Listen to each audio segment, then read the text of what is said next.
Hey guys, welcome to Big W Barbecue. My name is Nate. Today we're going to be smoking up some meatloaf.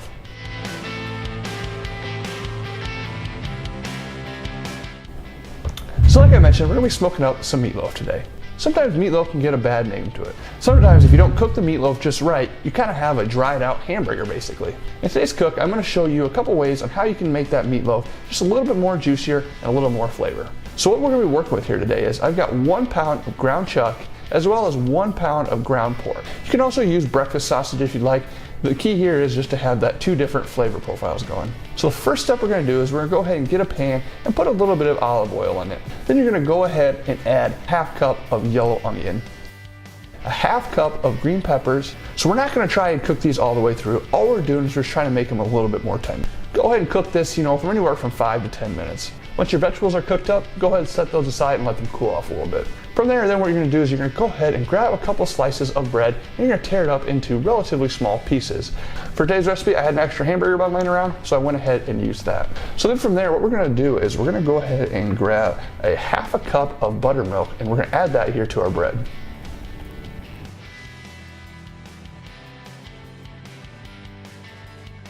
So what this buttermilk and bread is going to do is it's going to help keep moisture here in our meatloaf. It's going to help prevent it from drying out. So then from there, we're going to go back here to our meat. I'm going to go ahead and put on some gloves here just because it gets a little bit messy. First thing I'm going to add to this is 2 eggs. Then you're just going to go ahead and just kind of incorporate both the pork, the beef, and the eggs. And from there, I've got about 2 or 3 tablespoons here of some rub. And I've got probably close to 1/4 cup of barbecue sauce here.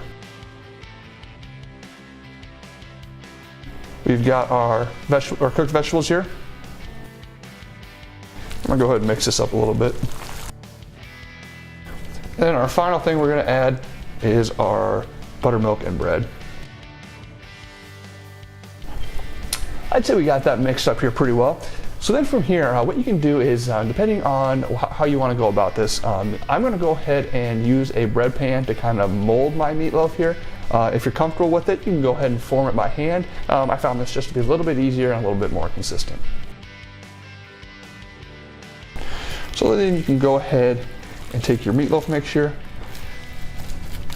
and put it in the pan or form it however you'd like. So then from there, what you're going to do is I'm going to go ahead and put this on a cookie sheet. I got some parchment paper down there just to help with the stickiness once I move it from my pan up to the smoker. So before I do that, let's talk a little bit about how we're going to be cooking this today. So I'm going to be cooking this out in my Weber Smoky Mountain. I'm going to be using hickory wood. I'm going to be shooting to have a pit temperature of around 250 degrees.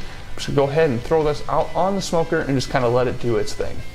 We're going to want to bring this all the way up to full temperature, 165 degrees. Once we hit our target temperature, I'm going to go ahead and add some barbecue sauce to the outside of the meatloaf and let that cook for a few more minutes. So yeah, it should be a pretty straightforward cook today. Let's go ahead and get that smoker warmed up.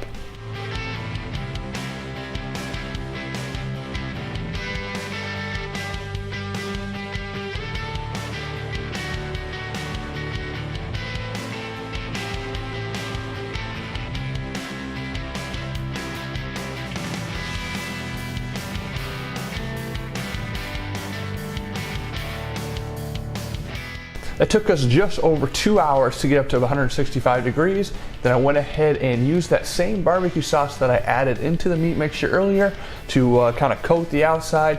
Let that hang out on the barbecue for another 10 minutes or so just to kind of let it tack up a bit. I really wish you guys could smell this right now. It definitely smells like a barbecue. So let's go ahead and cut into this and let's try it.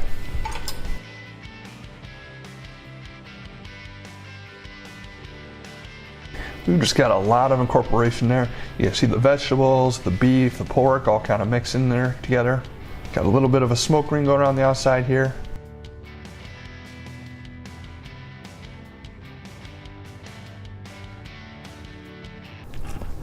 And there's just a ton of flavor there. We just got a lot of different things going on here with this meatloaf.